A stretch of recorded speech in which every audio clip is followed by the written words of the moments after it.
नमस्कार, आप देख रहे हैं आज तक और मैं हूं आपके साथ निशांत चतुर्वेदी। आम आदमी पार्टी में अब अंतिम फैसले का वक्त आ गया है। लड़ाई आर पार की हो गई है। केजरीवाल बनाम भूषण योगेंद्र की जंग में अब सजा के ऐलान का समय है। मुमकिन है बहुत जल्द पार्टी इन दोनों ही नेताओं को कार्यकारिणी से बाहर का रास्ता दिखा देगी। आज सुबह पार्टी के तेवर से यह साफ हो गया।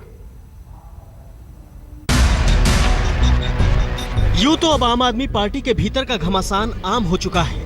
खास ये है कि घमासान में भिड़ने वाले सियासी पहलवानों को पार्टी की कार्यकारिणी से बाहर निकाले जाने की तैयारी कर ली गई है। आपके 4 वरिष्ठ सदस्यों मनीष सिसोदिया, गोपाल राय, पंकज गुप्ता और संजय सिंह ने मीडिया को संयुक्त बयान देकर यादव, भूषण और उनके सम्मानित पिता शांति भूषण को गद्दार के पद से नवाजा है। जिस प्रकार से शांति भूषण जी का बयान दिल्ली विधानसभा के चुनाव के दौरान आया, जिस प्रकार से प्रशांत भूषण जी ने पार्टी को हराने के लिए एक नहीं कई लोगों से कहा और वॉलंटियर्स को मना किया कि दिल्ली चुनाव प्रचार में मत जाओ, जो लोग चंदा दे रहे थे उनको मना किया कि चंदा मत दो पार्टी को, आशीष खेतान से कहा कि 20-22 सीटें आ जाएं तो अच्छा होगा, दिमाग ठीक हो जाएगा अरविंद केजरीवाल का। मुझे लगता है कि ये सारा सच अब देश को मालूम होना चाहिए। इन चारों ने मीडिया के सामने बयान दिया।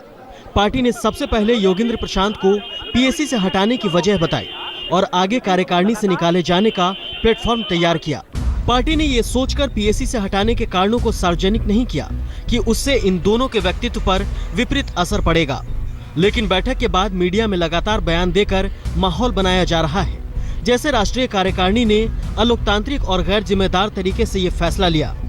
मीडिया को देखकर कार्यकर्ताओं में भी ये सवाल उठने लगा है कि आखिर इनको पीएससी से हटाने की वजह क्या है। पार्टी के खिलाफ मीडिया में बनाए जा रहे माहौल से मजबूर होकर पार्टी को दोनों वरिष्ठ साथियों को पीएससी से हटाए जाने के कारणों को सार्वजनिक करने के लिए मजबूर होना पड़ रहा है। पार्टी ने पहला वार प्रशांत भूषण पर किया। पार्टी ने कहा इन्होंने, खासकर प्रशांत भूषण ने दूसरे प्रदेशों के कार्यकर्ताओं को फोन कर दिल्ली में चुनाव प्रचार करने आने से रोका।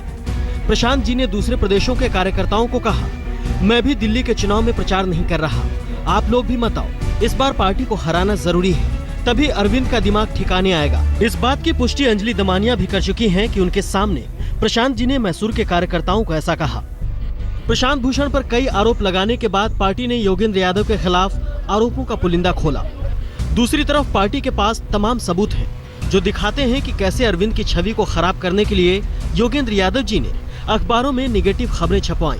इसका सबसे बड़ा उदाहरण है अगस्त माह 2014 में द हिंदू अखबार में छपी खबर, जिसमें अरविंद और पार्टी की एक नकारात्मक तस्वीर पेश की गई। जिस पत्रकार ने यह खबर छापी थी उसने पिछले दिनों इसका खुलासा किया कि कैसे यादव जी ने यह खबर प्लांट की थी। प्राइवेट बातचीत में कुछ और बड़े संपादकों ने भी बताया है कि यादव जी दिल्ली चुनाव के दौरान उनसे मिलकर अरविंद की छवि खराब करने के लिए ऑफ द रिकॉर्ड बातें कहते थे। योगेंद्र यादव ने कहा है कि अच्छा है, बात सामने आ गई, अब सवाल जवाब जनता के सामने होगा और वो भी जवाब देंगे। आम आदमी पार्टी के 28 मार्च को राष्ट्रीय परिषद की बैठक है। शायद उसी दिन दोनों को राष्ट्रीय कार्यकारिणी से हटाने की भी घोषणा हो जाएगी।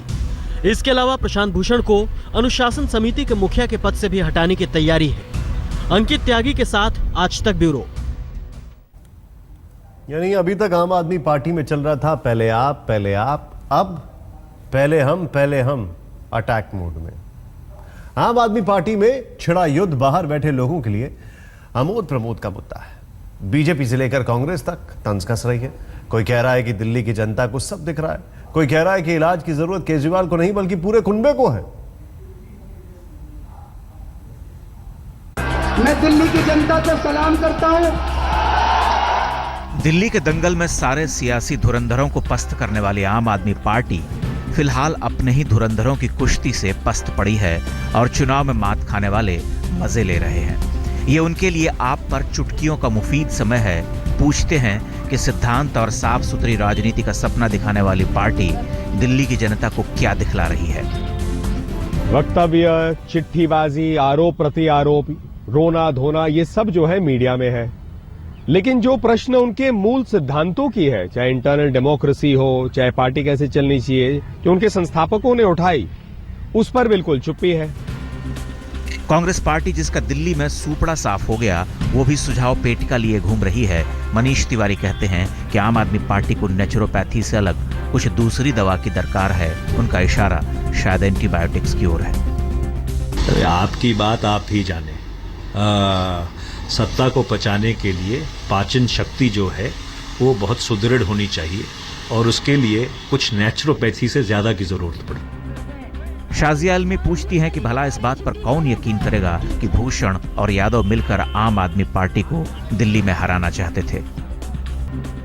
पार्टी ने चिट्ठी में भूषण और योगेंद्र के खिलाफ कार्रवाई किए जाने की वजहें गिना दी हैं। आशुतोष ट्वीट कर उसे पुष्ट कर रहे हैं। ऐसा कोई दल या संस्था नहीं चल सकती जिसमें न्यूनतम स्तर का अनुशासन न हो। व्यक्ति महत्वपूर्ण है लेकिन पार्टी उससे ज्यादा महत्वपूर्ण है। नियम सब पर लागू होते हैं। उधर विद्रोहियों ने भी खुलकर कह दिया है कि अब जो भी है सामने है। अगर उन्होंने आरोप लगाए हैं तो प्रत्यारोप भी सुनने के लिए तैयार रहें। बहरहाल बात बड़ी यह है कि राजनीति में बमुश्किल 2 साल पुरानी और दिल्ली की सत्ता की चाबी हासिल करने वाली आम आदमी पार्टी सोच और परिपक्वता के स्तर पर कच्ची मालूम पड़ती है। एक ऐसा संगठन जिसे कम वक्त में बहुत ज्यादा मिल गया है, जिसे संभाल पाना भारी पड़ रहा है। आज तक ब्यूरो। प्रशांत भूषण का कहना है कि इन आरोपों से डरकर वो पार्टी नहीं छोड़ेंगे और जल्द ही पूरा सच देश के सामने आ जाएगा। ये अच्छी बात है कि जो चीजें छुप छुप के दूसरे लोगों से कहलवाई जा रही थी, आज जो हमारी पार्टी के जो फ्रंटलाइन लीडर थे अब वो खुल के कुछ उनमें से कुछ लोग ये बात कह रहे हैं। तो इसलिए अब पूरा सत्य देश के और हमारे पार्टी और वॉलंटियर्स के सामने आ जाना चाहिए और वो आएगा। क्या ये धमकी है? आम आदमी पार्टी ने जो बयान जारी किया है उसे गढ़ने वालों में आप नेता संजय सिंह भी शामिल हैं। उनसे बातचीत की हमारे संवाददाता पंकज जैन ने।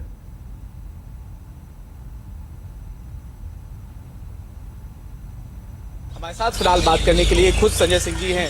आज जो ये पूरा बयान आया है इसमें आपने सीधे तौर पर वार किया है प्रशांत भूषण, योगेंद्र यादव को लेकर कि विधानसभा चुनाव के पहले किस तरह से साजिश करने की कोशिश की गई थी। क्या कुछ है ये सब मसला? देखिए, मैंने आपको पहले भी कहा कि हम लोग ये प्रयास कर रहे थे कि परिवार की बात परिवार के अंदर चर्चा हो, परिवार के अंदर उस पर निर्णय हो। लेकिन जिस प्रकार से 4 मार्च के बाद मयंक गांधी जी का ब्लॉग आता है और लगातार योगेंद्र भाई के, प्रशांत भूषण जी के इंटरव्यू आते हैं उनके टीवी चैनल्स पे, तो मुझे लगता है कि जो गलतफहमी पैदा हो रही थी कार्यकर्ताओं के बीच में उन और देश के लोगों के मन में, उसको साफ करना जरूरी था।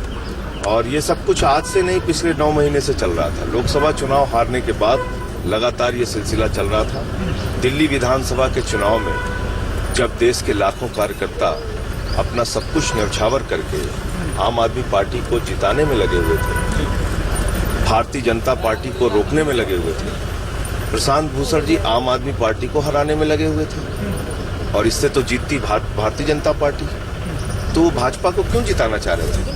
सवाल यही है संजय जी, क्योंकि पीएससी फैसला कर चुकी है कि उन्हें पीएससी से बाहर का रास्ता दिखा दिया गया है। क्या ये संकेत है कहीं ना कहीं कि अब पार्टी से बाहर तरफ जाने के लिए भी ये पूरा माहौल तैयार किया जा रहा है? क्योंकि आपने ये कहा था कि कोई भी मीडिया में जाकर बात नहीं करेगा, यानी नहीं ये तय किया था, आपने ही मीडिया में आकर ये बात बताई थी सबको। नहीं, मैं फिर दोहरा रहा हूँ उस बात को, लेकिन उस बात का पालन किसने किया? योगेंद्र भाई ने भी टीवी चैनल्स पे जाके इंटरव्यू दिए, खूब इंटरव्यू दिए।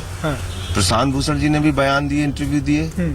मयंक गांधी जी ने ब्लॉग लिख के तमाम गलतफहमियां पैदा की। तो उस पर पार्टी का आधिकारिक बयान तो आना चाहिए, सच्चाई क्या है ये बात आनी चाहिए। और अब आपको दिखाते हैं क्या कहना है इस पूरे मामले पर कुमार विश्वास का, क्योंकि आम आदमी पार्टी में संग्राम छिड़ चुका है और इस पर कुमार विश्वास से बातचीत की हमारे संवाददाता पंकज जैन ने। हमारे साथ बातचीत करने के लिए है कुमार विश्वास जी। सर, पूरा ये जो मसला चला आ रहा है, अब एक चिट्ठी भी सामने आई जिसमें नाम है मनीष जी का, संजय जी का, किस तरह से आप इसको देखते हैं? 2 चेहरे जो पीएससी से बाहर हुए, क्या ये संकट है अब कि वो पार्टी से ही बाहर जाएंगे?